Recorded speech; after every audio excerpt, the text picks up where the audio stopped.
Comment savoir si on est suffisamment stable intérieurement et guéri pour revoir ou reparler à son ex?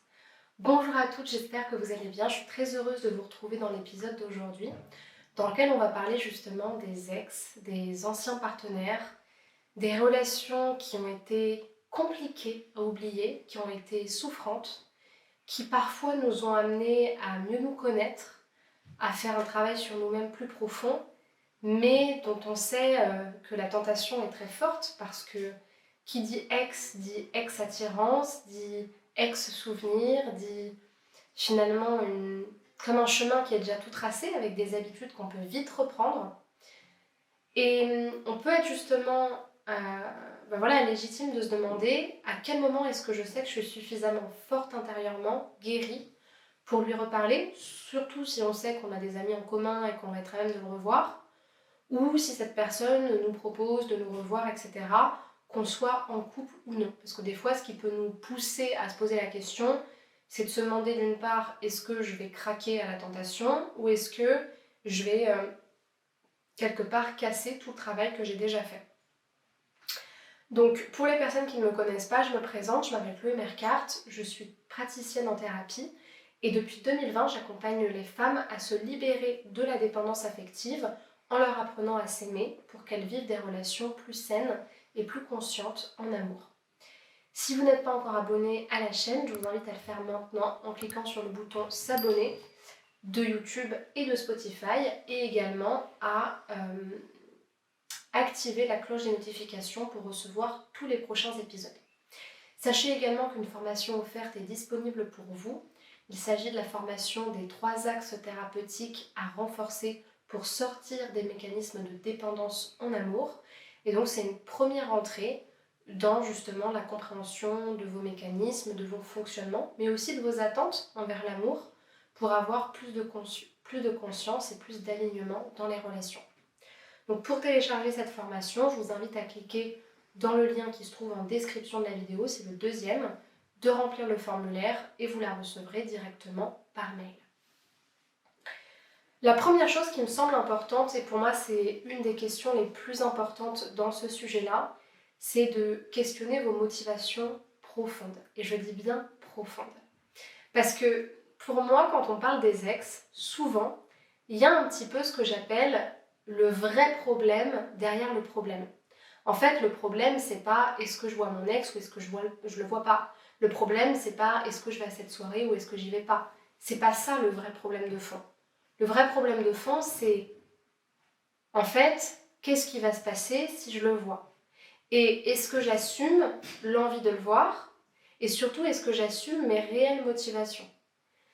Des fois, on peut se dire oui, mais en fait, il faut que je le voie, il faut qu'on se parle, ou non, mais ça va rien me faire, non, mais c'est peut-être pas grave, etc. Mais derrière, on sait qu'on a plus envie de le voir par curiosité, pour savoir s'il a avancé ou pas dans sa vie, s'il a trouvé quelqu'un, ce qui est dangereux pour nous, pour notre guérison. On a plus envie de le voir par nostalgie, parce qu'on idéalise les bons moments, on oublie réellement ce qui s'est passé dans la relation. On a envie de le voir parce que quelque part, on espère le reconquérir ou des fois, on espère se sentir encore désiré et peut-être même beaucoup plus authentiquement aimé dans ses yeux que ça ne l'était par le passé. Un petit peu, vous savez, comme quand, moi c'est quelque chose que j'ai beaucoup ressenti, quand on a vécu des relations malsaines ou déséquilibrées, on a souvent ressenti, moi je parle en tant qu'ancienne dépendante affective, ce truc de ne pas être importante dans les yeux de l'autre ou pas vraiment être aimée par lui. Et des fois, il peut y avoir un peu une sorte de fantasme quand on pense à ses ex ou au fait de les revoir un jour, comme une sorte de potentielle revanche sur la vie en mode « quand tu verras la femme que je suis actuellement, montre-moi qu'en fait tu pourrais m'aimer plus ou tu pourrais me désirer d'une manière plus forte ou plus authentique que ça ne l'était auparavant. » Comme si on espérait que les dynamiques changent. Ça peut être ça ou ça peut être aussi par solitude. Des fois, en fait, c'est pas tant l'ex qu'on a envie de revoir, mais c'est plutôt les anciennes émotions qu'on voulait ressentir, l'habitude qu'on ressentait, le confort qu'on ressentait dans cette relation qui, en soi, fonctionnait pas tant que ça. Le problème, c'est que si votre motivation, elle est basée sur l'un de ces piliers-là, sauf peut-être la curiosité, et encore, problème, c'est qu'il y a encore une attente inconsciente. Et le problème dans l'attente, c'est que si cette attente n'est pas satisfaite, vous allez être très déçu et donc vous allez mal le vivre. Et même si cette attente elle est satisfaite, ça peut vous réemmener dans une sorte de rêverie qui ne va pas vous aider. Un petit peu comme les personnes qui ont tendance à très très vite se remettre dans des histoires, mais ne serait-ce que mentalement, en mode il m'a dit ça, j'ai ressenti ça, on a fait ça, on s'est regardé comme ça, donc ça me remet dans une énergie de reconquête, de revivre cette histoire, de réavoir cette personne dans ma vie, alors qu'en fait le fond de la relation n'est absolument pas conscient et ça va juste pas les aider à se sentir bien et à guérir dans le temps. Donc ça c'est déjà une première question. Et pour pouvoir y répondre, pour moi l'exercice le plus simple c'est de fermer les yeux, de juste vous poser la question: qu'est-ce que je ressens quand je m'imagine le revoir ou lui reparler? Est-ce qu'il y a de l'excitation? Est-ce qu'il y a de la peur? Est-ce qu'il y a de l'envie? Est-ce qu'il y a de la curiosité? Et essayez, enfin c'est même pas essayer, c'est prenez le temps de laisser évoluer la sensation, l'émotion. N'y résistez pas et laissez évoluer l'émotion. Laissez-la se développer. Un petit peu comme une sorte de méditation en fait.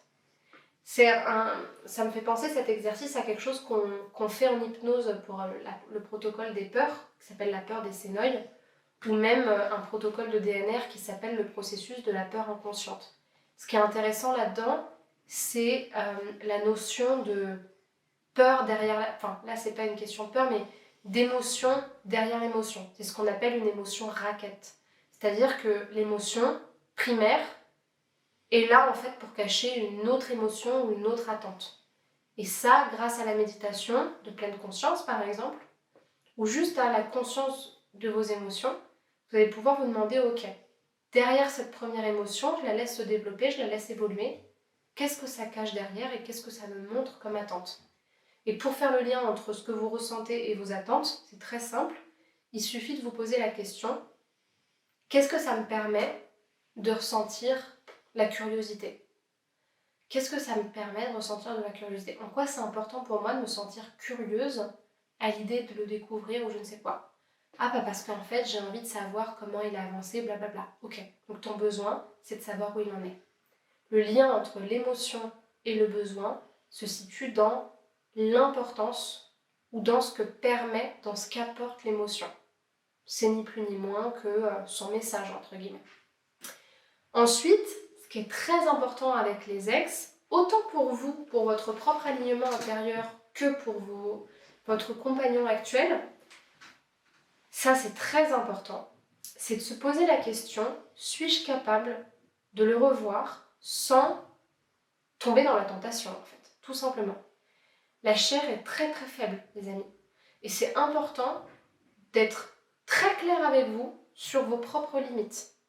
Moi personnellement, que ce soit pour les hommes ou pour les femmes, je ne crois pas du tout à ce qu'on entend dans l'île de la tentation du type oui mais c'était trop fort, c'est malgré moi, c'est platésime. Non, c'est pas malgré toi. C'est que tu t'es laissé tenter. T'as pas mis des limites et t'as pris pour excuse le fait que c'était trop ceci, trop cela pour craquer. À un moment donné, que vous le voyez ou non, c'est quelque chose qu'on s'autorise à soi-même. C'est bien ou c'est mal, j'en sais rien, mais c'est juste une absence de limite personnelle. Donc quand on sait qu'on va le voir dans un certain contexte, encore plus si on va le voir seul, avec personne autour, ça peut être très dangereux. Il faut juste être conscient de si j'y vais, est-ce que je me fixe des limites ou est-ce que je ne m'en fixe pas? Il faut être très clair sur ça, là-dessus. Donc si vous avez envie de vous protéger, ce qui à mon sens est légitime, c'est justement de se dire ok, quelle limite est-ce que je me fixe? Ça peut être en termes de contexte, en termes de rapprochement, en termes de sujet, en termes d'émotion aussi, si je me sens trop mal ou si je ressens des choses qui ne sont pas ok pour moi, à quel moment est-ce que je m'autorise à mettre un terme à notre échange par exemple? Ça c'est hyper important. Et enfin, il y a des questions que vous pouvez vous poser justement pour aller plus loin, c'est ok, qu'est-ce qui va se passer si je vois qu'il est avec quelqu'un d'autre? D'anticiper en fait des potentielles déceptions pour pouvoir déjà commencer à les intégrer et à les percevoir d'une manière qui soit appropriable pour vous.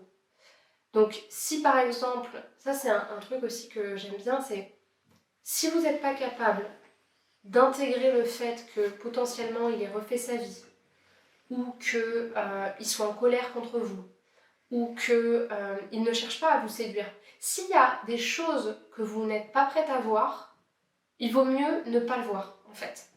Parce que ça va vous demander de l'assumer totalement. C'est-à-dire que si il est avec quelqu'un ou que finalement les attentes que vous aviez ne sont pas satisfaites, vous allez mal le vivre. Donc soit vous assumez totalement le fait d'être potentiellement déçu, ou soit vous n'y allez pas parce que vous ne voulez même pas rentrer dans le test, vous ne voulez même pas essayer, et c'est ok, parce que c'est trop dur pour vous et vous n'avez pas envie de risquer de repartir dans une phase de deuil alors que vous aviez pris justement du recul. Voilà. Voilà ce que je voulais vous dire dans cette vidéo. J'espère vraiment qu'elle vous a plu. Si c'est le cas, je vous invite à laisser un commentaire sous la vidéo, une question, même au niveau du podcast, de l'évaluer de 5 étoiles, de liker la vidéo, ça me permet d'être mieux référencée et donc de faire grandir la chaîne, faire grandir ce message. Et si vous sentez que vous avez besoin d'être accompagné dans la guérison après une relation difficile, après une rupture difficile, pour être mieux en fait avec vous-même et avoir une meilleure estime de vous, eh bien ce que je vous invite à faire, c'est justement de réserver un appel avec moi pour qu'on puisse discuter ensemble de votre situation, de ce que vous souhaitez changer, que je vous explique également mon cadre de travail et qu'on puisse travailler ensemble si je sens que je peux vous accompagner. Donc pour ce faire, je vous invite à cliquer sur le premier lien dans la description de cet épisode et à pouvoir justement remplir les questions du formulaire et choisir un créneau. Sachez que dans mes accompagnements, il y a vraiment ce juste équilibre entre la profondeur de l'analyse, de l'introspection, de la compréhension de vos mécanismes inconscients et en même temps le travail pratique avec des outils puissants issus de la thérapie brève pour changer. Pour terminer, je vous laisse regarder dans la description où vous allez trouver 2 formations, 2 programmes en ligne, un sur la dépendance affective et l'estime de soi, un autre sur les clés de l'intelligence amoureuse pour faire épanouir ses relations de couple qui peuvent également vous intéresser. Pour terminer, je vous invite à me rejoindre sur les réseaux sociaux qui s'afficheront juste là et dont vous avez les liens en description. Prenez soin de vous et à bientôt pour un prochain épisode. Au revoir.